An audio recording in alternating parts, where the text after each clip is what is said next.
Hola.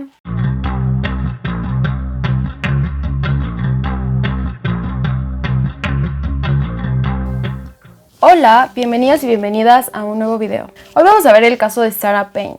Este caso ha sido muy relevante debido a la historia del mismo y a todo lo que desató después de su resolución.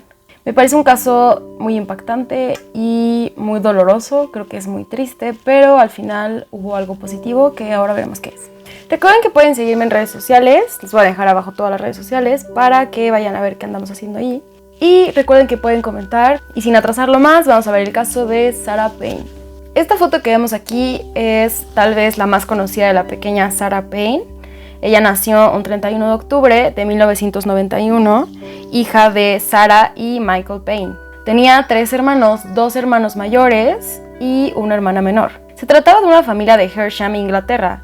No hay mucha información acerca de la vida de Sarah porque era una niña muy pequeña. Solamente pues, se sabía que tenía sus hermanos, que sus papás vivían en Hersham y que a veces pasaban las vacaciones en casa de los abuelos. La familia entonces decidió pasar una de sus vacaciones en la casa de los abuelos, que estaba a unas horas de donde ellos vivían. Esta casa estaba ubicada en Kingston Gorse, un lugar que era conocido por ser muy tranquilo y muy pacífico y en donde en realidad los niños podían jugar sin ningún problema.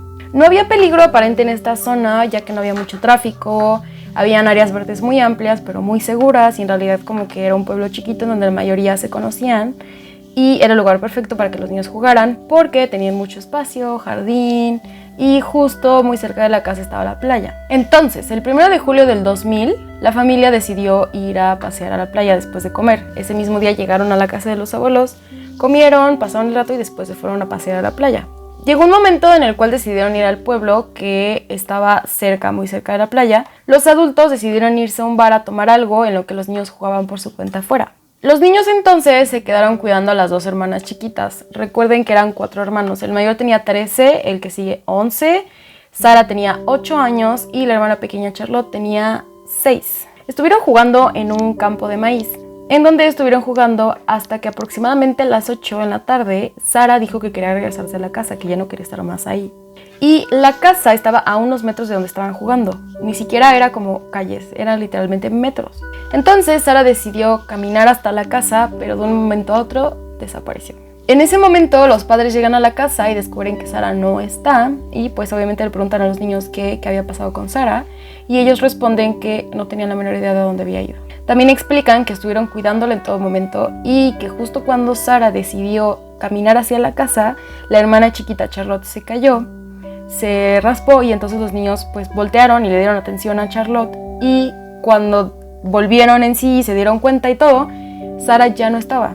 En ese momento la familia llama a la policía, no esperaron y ellos actuaron de manera inmediata buscándola en la zona, pero consideraron que era posible que Sarah estuviera solamente jugando por ahí en los campos, que solamente estaría perdida y la podrían encontrar. Pero no sucedió en esa noche. Y obviamente los papás de Sarah, Michael y Sarah, estaban pensando en mil cosas obviamente y asumiendo que algo malo le había pasado. Al día siguiente, o sea el 2 de julio del año 2000, no la encontraron tampoco. Entonces, después de 48 horas que desapareció, decidieron volver esta búsqueda masiva. Esto quiere decir que participaron distintos medios de comunicación, lo pasaron en las noticias, en periódicos, en cualquier forma en la que la gente se pudiera enterar de Sarah. Y también que pudieran identificar su foto, que es esta foto que ya pasamos, en donde aparece con su uniforme en la escuela. Y es una foto como muy clara de los rasgos de Sarah. Y esto era para que las personas que llegaran a verla en algún lugar pudieran identificarla y saber qué estaban buscando a esa niña. Toda esta campaña se hizo para que las personas estuvieran atentas y en caso de verla, identificarla e informar a la familia y a la policía en dónde estaba. La mamá de Sarah estuvo en extrema comunicación y en mucha desesperación por encontrar a su hija, evidentemente, y nunca paró con la búsqueda, siempre estuvo insistiendo para que las personas colaboraran para encontrar a Sarah. Pasaron algunos días hasta que llegó el 17 de julio del mismo año. A unos kilómetros del lugar donde Sarah había desaparecido, encontraron su cuerpo sin vida. En este momento, el caso se vuelve una investigación por asesinato. Los primeros testigos involucrados fueron los hermanos de Sarah. La policía los interrogó, como ya lo habían estado haciendo. Ellos contaron lo que pasó y lo que vivieron y lo que vieron. y explicaron que Sara no volvió a casa sola, que en realidad no la dejaron sola, porque le estaban cuidando. Pero en el momento en el que Sara empieza a caminar en dirección a su casa, cuentan esto de que Charlotte se cae y se distrae en un segundo y Sara ya no estaba cuando vuelven al camino que tenía Sara. Ellos contaron lo que vivieron y lo que vieron, y fue esto de que Sara iba caminando, se distrajeron un momento debido a que su hermana se cayó y Sara había desaparecido. El hermano mayor era quien acompañaba a Sara y en cuestión de segundos se distrajo un poco y Sara desapareció. Todo esto quiere decir que la persona que secuestró a Sara era alguien que los estaba observando desde hace un rato y que en realidad era algo planeado, no fue algo espontáneo, no fue como que se la topó y agarró y se la llevó, sino más bien ya estaban siendo observados los niños porque aprovechó un segundo para secuestrar a Sara. Los niños también dieron una pista muy importante, que es la camioneta blanca. Esta camioneta blanca es la típica camioneta blanca que imaginamos cuando hablamos de secuestradores, ya que es una camioneta grande, muy parecida a esta. Y el hermano mayor de Sara dice que cuando empezaron a buscar a Sara se dio cuenta que había un hombre, habían dos autos y un hombre dentro de una camioneta blanca. Y este hombre lo describe como desaliñado y con los dientes chuecos y amarillos. Este hombre los vio, les sonrió y arrancó y se fue rápidamente de la escena. Esto se volvió una pista clave en la búsqueda de Sara porque la investigación se reducía a encontrar a la persona que conducía una camioneta blanca. La policía, por su parte, decidió investigar sobre los agresores sexuales que estaban en esa zona. Existen unas listas en donde aparecen agresores sexuales de determinadas zonas. En realidad hay en todos lados y es muy sorprendente como la cantidad de agresores que hay por zona. Entonces lo que hicieron fue empezar a investigar a las personas que estaban cerca. Y entonces aquí surge el principal sospechoso, es Roy Whiting, que se trata de un hombre que vivía a 8 kilómetros del lugar en donde Sara desapareció. Whiting había tenido anteriormente una camioneta blanca que había utilizado para secuestrar a una menor y para abusar sexualmente de ella, y ya había sido encerrado en el pasado por este crimen. No se tiene mucha información acerca de la vida de Whiting, solamente se sabe que cometió este crimen, se sabe que en su vida familiar no la pasó muy bien, tenía padres ausentes y hermanos que no le prestaban atención. Se sabe que por un tiempo tuvo una vida muy tranquila y aparentemente normal, en la que trabajó en un taller de autos, y después tuvo novia y después vivió solo y así llevaba su vida, pero nadie sabía este pequeño secreto, que era que abusaba de menores, o sea que era un pedófilo. Entonces Whiting se obsesionó con niñas muy chiquitas a las cuales observaba desde su camioneta, hasta que un día culminó su deseo de secuestrar a una y abusar de ella. En 1995 logró su objetivo y secuestró a una niña y abusó de ella sexualmente. Se deshizo de la camioneta pensando que no lo iban a encontrar, pero al investigar que esa camioneta había sido comprada por él, lo descubrieron y estuvo en prisión. En un principio se le habían dado 4 años de prisión. 4 años de prisión porque la víctima no había muerto. Algo que me parece ridículo. Solo cumplió 2 años.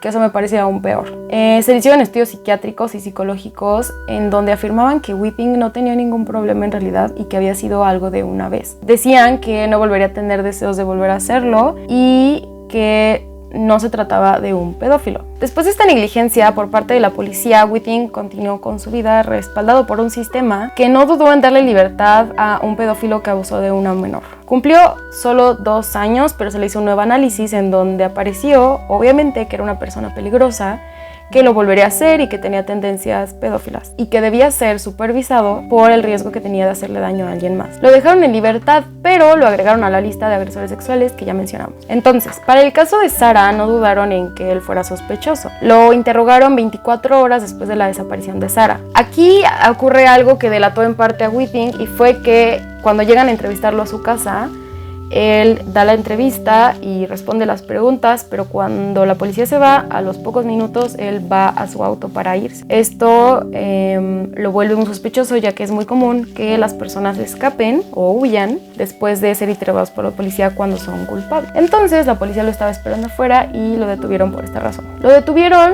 en ese momento, pero solamente estuvo 2 días como por esta razón de ser un sospechoso, pero fue liberado bajo fianza. Pero aquí no termina la investigación. Encontraron un ticket de una gasolinera que estaba en la carretera que llevaba a un lugar cercano donde encontraron un zapato de Sarah. Este zapato es súper importante, es una pieza súper importante en la resolución del caso porque dio mucha evidencia sobre quién mató a Sarah. Al encontrar este ticket se contradijo todo el discurso de Withing, en el que decía que había ido a un parque de diversiones durante 5 horas. En ese periodo en el que Sarah desapareció, él no estaba en su casa, obviamente. Entonces mintió y dijo que había estado en un parque de diversiones, pero ese ticket afirmaba que no estaba en el parque, que en realidad estaba en una carretera en otro lugar, cerca de donde encontraron el zapato de Sarah. El 23 de julio, Withing roba un auto y conduce de manera peligrosa en la ciudad, y por esto mismo es detenido al chocar con otro auto. Lo sentenciaron a 22 meses en prisión por este crimen, no por el de Sarah. Durante este periodo se investigó mucho del caso y lograron investigar y analizar la camioneta de Withing. Después de muchas pruebas se comprobó que Withing era el asesino de Sarah Payne. En el zapato que encontraron habían fibras de la camioneta de Withing, y dentro de la camioneta había un mechón de pelo rubio, al cual le hicieron pruebas de ADN y los resultados arrojaron que era de Sarah. Lo declararon culpable en febrero del 2001. Estuvo en prisión hasta su juicio en noviembre del 2001, pero se le juntaron las condenas porque él estaba pagando 22 meses por lo del auto y ahora tenía este tiempo en el que tenía que esperar a que se le hiciera un juicio. El 12 de diciembre de 2001, Withing fue declarado culpable del secuestro y asesinato de Sarah. Fue condenado a cadena perpetua. Después se aclaró que estaría 50 años antes de poder pedir su libertad condicional. Withing apeló durante su estancia en prisión que se le acortara la condena. Se le disminuyó de 50 a 10 años, pero al final no pasó y lo que hicieron fue restarle 10 años. Al final se quedó con 40 años para poder pedir su libertad condicional. Esto quiere decir que debería tener 82 años al momento de solicitar su libertad condicional, y eso depende de si se la dan o no. Esto a la familia de Sarah obviamente le resultó injusto y de alguna forma ridículo, ya que tenían todas las pruebas y la ley al principio los había protegido, afirmando que sería cadena perpetua, o sea, hasta el día que muriera. A pesar de que él estaría en prisión, la familia de Sarah correría riesgo de que este hombre saliera y tuviera más víctimas. Hay algo positivo después de esa tragedia que creo que es como el legado que deja Sarah Payne, y es que las personas empezaron a hablar de este registro de agresores sexuales.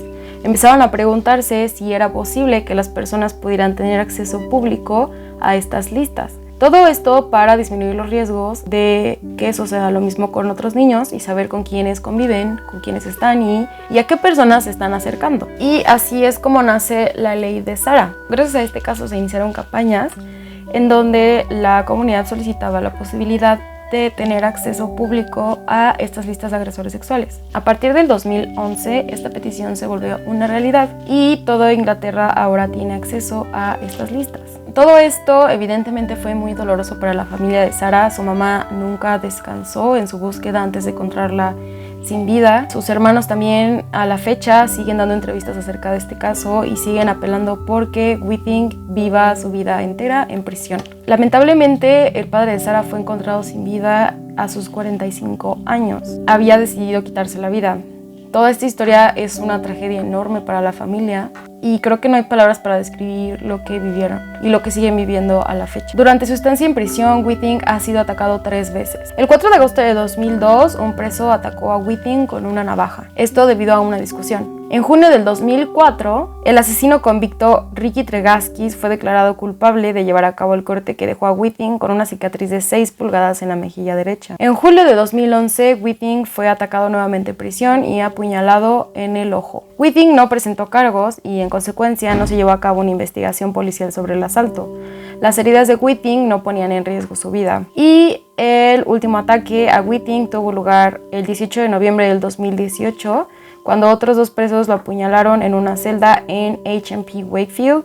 Fue llevado al hospital, pero regresó a prisión al poco tiempo en un buen estado. Hasta aquí llega la investigación del caso de Sarah Payne. Me parece un caso muy indignante debido a cómo se manejaron las condenas de Withing, pero al final se hizo justicia de alguna forma y está pagando todavía por el crimen de haber asesinado a Sarah. Esta historia es muy triste, creo que la familia ha sufrido muchísimo y creo que no hay situación en el mundo que pueda arreglar lo que ellos vivieron. No sé ustedes qué opinen, no sé si piensen que es justo el tiempo que le dieron en prisión, No sé qué opinan sobre las listas de los agresores sexuales. A mí me parece una gran idea y una buena forma de prestar atención. Se me hace una muy buena forma de prestar atención a las personas que conocemos, porque nunca sabemos y en realidad hay muchísimas personas en estas listas de agresores que resulta impactante, como que las estadísticas de agresores es muy alta y es muy importante saberlo. Creo que nos puede salvar de un caso como este. Hasta aquí llega el video, espero les haya gustado muchísimo. Recuerden que pueden comentar abajo sus conclusiones, qué opinan, y si tienen algún caso del que quiera que hablemos, también lo pueden poner. Les mando muchos besos y nos vemos en el siguiente video. Nos vemos en el siguiente video. Nos vemos en el siguiente video. Nos vemos en el siguiente video.